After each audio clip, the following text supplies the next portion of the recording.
तो अभी लगभग पिछले हफ्ते की बात है, मैं जिम गया हुआ था और वहाँ पर मैं वर्कआउट कर रहा था। पता नहीं मुझे अचानक से क्यों चुल मची। मुझे नहीं समझ में आता लोगों को क्यों चुल मचती है कि वर्कआउट करते करते अचानक से जाकर किसी से किसी की डाइट पूछ लेते हैं ऐसे ही रैंडमली।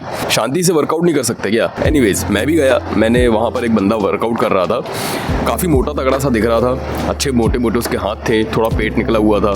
मैंने सोचा जाकर उससे पूछूं कि भाई डाइट वाइट क्या लेता है। मैं उसकी फिजिक देखकर क्यूरियस हुआ। मैंने पूछा भाई आप डाइट क्या लेते हो? तो बोलता मैं डाइट वाइट कुछ नहीं लेता। मैंने बोला क्यों नहीं लेते भाई? बोलता मैं नेचुरल हूँ, मतलब केवल घर का खाना खाता हूँ मैं। मैंने पूछा प्रोटीन वगैरह कुछ तो? बोलता नहीं मैं प्रोटीन नहीं खाता। मैंने बोला क्यों नहीं खाते भाई? बोलता यार हार्ट अटैक आ जाएगा, किडनी अटैक आ जाएगा। मैंने बोला किडनी अटैक आ जाएगा? बोलता हाँ वो किडनियाँ फेल हो रही है, प्रोटीन वोटीन मैं नहीं खाता, मेरी पूरी नेचुरल बॉडी है। और ऐसे करके वो डोले दिखाने लग गया। उसके डोलों को देखकर मेरे दिमाग में केवल एक ही चीज़ आई, उसके डोलों में मसल से ज़्यादा मांस दिख रहा था, सिर्फ और सिर्फ चर्बी भरी पड़ी थी उसकी फिजिक में। और उसको भी ऐसा लगता था कि प्रोटीन खाने से मेरी फिजिक खराब हो जाएगी, मेरी किडनी फेल हो जाएगी, हार्ट अटैक आ जाएगा, कुछ ना कुछ नेगेटिव इफेक्ट ही देखने को मिलेगा। और उसके भी दिमाग में एक मिसकंसेप्शन बहुत ज्यादा गहरे तरीके से बैठा हुआ था, और वो ये कि उसको ऐसा लगता है कि दाल चावल रोटियों में भरपूर प्रोटीन मिल जाता है। क्योंकि इंटरनेट पर ऐसी बहुत सारी वीडियोस भी देखने को मिल जाती है जो कुछ बेवकूफ आकर बोल रहे होते हैं कि आप रोटियां खाओ, दिन में आपने 10 रोटियां खा ली तो आपका 20 से 25 ग्राम 30 ग्राम 35 ग्राम प्रोटीन तो यूं ही हो गया। ऐसे मंद बुद्धि लोग भरे पड़े हैं इंटरनेट पे जो बेमतलब का ज्ञान दे रहे होते हैं, खुद भर भर के हाई क्वालिटी प्रोटीन खाते हैं, लेकिन आप लोगों को फालतू की चीजें प्रमोट करते हैं। तो मैं आपको यही चीज बताने वाला हूं आज की वीडियो में कि आप घर की डाइट को फॉलो करते हुए ही इतनी बढ़िया फिजिक कैसे बना सकते हैं। और मैं क्यों बता रहा हूं ये चीज? क्योंकि मैंने खुद इस चीज को फॉलो किया है और मैंने अपनी फिजिक को यहां से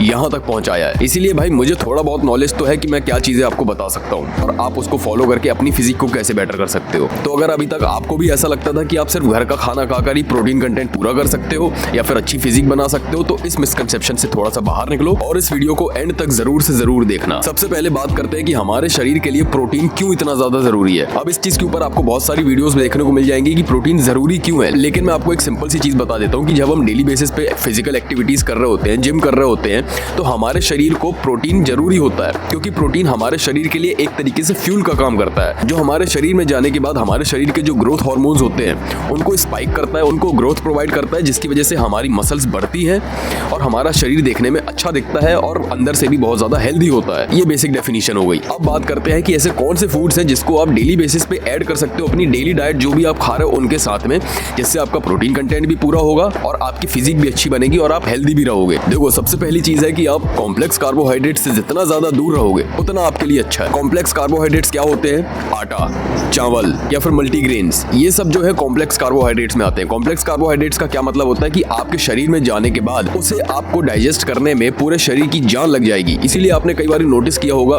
कि आप जब खाना खाते हो, दाल चावल रोटी सब्जी जो भी घर में बना होता है नॉर्मली, उसको खाने के बाद आपको अचानक से लेजी फील होता है, नींद सी आती है। वो इसीलिए होता है क्योंकि ये जो कॉम्प्लेक्स कार्बोहाइड्रेट्स हैं जो हमारे शरीर में जाते हैं, इसको डाइजेस्ट करने में हमारे शरीर की पूरी ताकत लग जाती है। इसके साथ ही एक और कार्बोहाइड्रेट होते हैं जो हमें केले के थ्रू मिलता है। केले से मिलने वाले जो कार्बोहाइड्रेट्स होते हैं वो हमारे शरीर में एक तो बहुत ज्यादा इजीली डाइजेस्ट हो जाते हैं, दूसरी चीज वो डाइजेस्ट होने के बाद एनर्जी में क्रिएट होते हैं जो हमारे शरीर को एक्टिव रखने में बहुत ज्यादा हेल्प करता है। अब सबसे पहली चीज जो आप अपनी डाइट में ऐड कर सकते हो वो है अंडे। अब अगर आप लोगों में से कोई वेज है जो अंडे नहीं खा सकता, उनको भी मैं एक चीज बता देता हूँ कि आप अपनी डाइट में पनीर ऐड करना चालू कर दो। और कोई अगर नॉन वेज है फिर भी नहीं खा सकता क्योंकि उनको हो सकता है कि डाइजेस्ट करने में दिक्कत होती है, लैक्टोज इंटॉलरेंट कहते हैं उसको। अंडे खाने के बाद बहुत ज्यादा पेट में गर्माहट सी महसूस होती है, डाइजेस्ट नहीं होते ठीक से, उनको भी मैं एक चीज बता देता हूँ। आप अंडों में क्या करो, सिंपली जो ऑमलेट बनाते हैं वैसा ही ऑमलेट बनाओ, लेकिन उसमें एक चीज ऐड करो, मसाला ओट्स आते हैं 10-20 रुपए का पैकेट आता है, सफोला का या फिर टाटा का जो भी आपको अच्छा लगे वो ले लो। 2 से 3 अंडे लो, उनको फेंटो,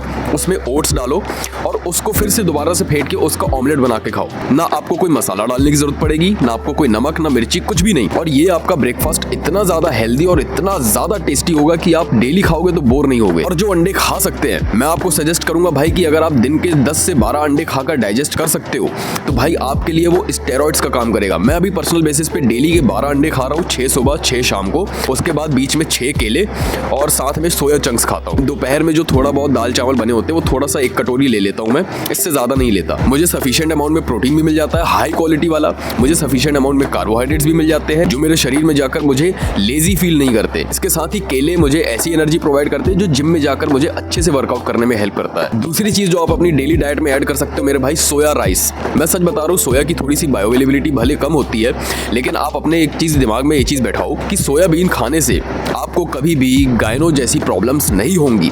ये चीज बहुत सारे लोग बता चुके हैं, इसके ऊपर प्रॉपर रिसर्च है। आपको गायनो जैसी प्रॉब्लम्स कभी भी नहीं हो सकती, क्योंकि सिंपली मैं एक चीज और बता देता हूँ, सोयाबीन में जो एस्ट्रोजन होता है और हमारे शरीर में जो एस्ट्रोजन होता है उसके कंपैरिजन में सोयाबीन वाला एस्ट्रोजन बहुत ज्यादा वीक होता है हमारे शरीर के एस्ट्रोजन से।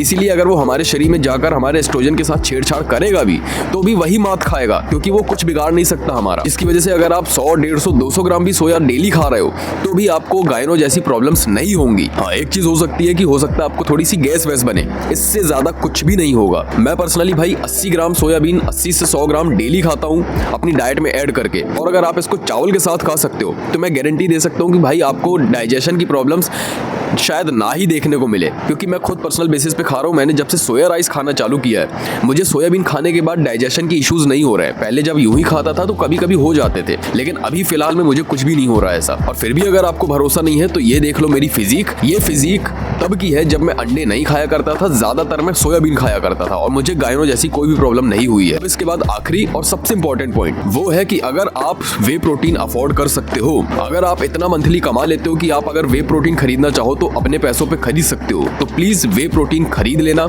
इसको अपनी डाइट में ऐड कर लेना। ये आपके शरीर में बहुत अच्छे तरीके से एब्जॉर्ब होगा और आपको बहुत अच्छे रिजल्ट्स ला कर देगा। और जब वे प्रोटीन खरीदो तो इस चीज का बहुत ज्यादा ध्यान रखना कि आप वे प्रोटीन आइसोलेट खरीदना, क्योंकि वे प्रोटीन आइसोलेट कैटेगरी का ऐसा वे प्रोटीन है जो पूरी दुनिया में सबसे ज्यादा हाई क्वालिटी वे प्रोटीन माना जाता है। इसकी बायोअवेलेबिलिटी सबसे ज्यादा होती है, highest bio available protein ever. और अगर आपको ब्रांड्स नहीं पता तो मैं पर्सनली मसल ब्लेज का यूज करता हूं, और मसल ब्लेज के अलावा अगर आप दूसरे किसी ब्रांड में जाना चाहते हो तो मैं रेकमेंड करूंगा कि मसल ब्लेज, नेचुरल टीन और एज इट इज, ये 3 ब्रांड्स हैं जिसको पर्सनली मैंने यूज किया हुआ है और मुझे बहुत अच्छे रिजल्ट्स देखने को मिले। और तो और इनके जो फ्लेवर्स होते हैं वो भी बहुत ज्यादा अच्छे होते हैं। आप पियोगे आपको कुछ भी ऐसा फील नहीं होगा कि आपको बहुत ज्यादा बुरा लग रहा है। सारे के सारे फ्लेवर्स जो ये प्रोवाइड करते हैं सब के सब कमाल के फ्लेवर्स हैं। तो अगर आप खरीदना चाहते हो तो तीनों में से मसल ब्लेज, नेचुरल टीन या फिर एज इट इज, तीनों में से जो भी आपको अफोर्डेबल लगे आप तीनों में से कोई भी खरीद सकते हो। और अगर आप में से कोई ऐसा है जो नहीं खरीद सकता, जो अफोर्ड नहीं कर सकता, जो पेरेंट्स पे डिपेंडेंट है फिलहाल के लिए, तो भाई मैं उनसे एक चीज बोलूंगा कि आप पेरेंट्स के ऊपर से अपनी डिपेंडेंसी हटाओ, अपने खुद के पैरों पे कमाना चालू करो, थोड़े हाथ पैर मारो, मार्केट में निकलो, थोड़ी जॉब्स वगैरह ढूंढो, जॉब्स नहीं मिल रही तो कुछ बिजनेस क्रिएट करने पे ध्यान लगाओ, कुछ भी करो, अपने सेल्फ इंडिपेंडेंट बनने के लिए ट्राई करो, क्योंकि ये चीज भाई आपकी सेल्फ रिस्पेक्ट से कनेक्टेड होती है। अगर आप एक मर्द है तो आपके लिए बहुत ज्यादा जरूरी है कि आप अपने पैरों पे हर चीज के लिए डिपेंडेंट हो, चाहे वो फाइनेंशियली हो, चाहे मेंटली हो, चाहे इमोशनली हो, चाहे फिजिकली हो। आपको अपने पैरों पे खड़ा होना बहुत जरूरी है। तो बस आज के लिए बस इतना ही। वीडियो पसंद आई हो या ना पसंद आई हो कोई दिक्कत नहीं है, शेयर कर देना, क्योंकि मैसेज पहुंचना बहुत जरूरी है। इसके साथ ही अगर चैनल पर नए आए थे तो चैनल को सब्सक्राइब कर लेना। मुझे अगर इंस्टाग्राम पर फॉलो नहीं किया है तो बहुत सारी चीजें मिस कर रहे हो मेरे भाई, सच बता रहा हूं मैं। जाओ मुझे फॉलो करो इंस्टाग्राम पे, लिंक आपको डिस्क्रिप्शन में मिल जाएगा, क्योंकि ऐसा ही बढ़िया बढ़िया कंटेंट मैं वहां पर भी डालता रहता हूं। मैं मिलूंगा आपको नेक्स्ट वीडियो में। टिल देन मचाते रहो।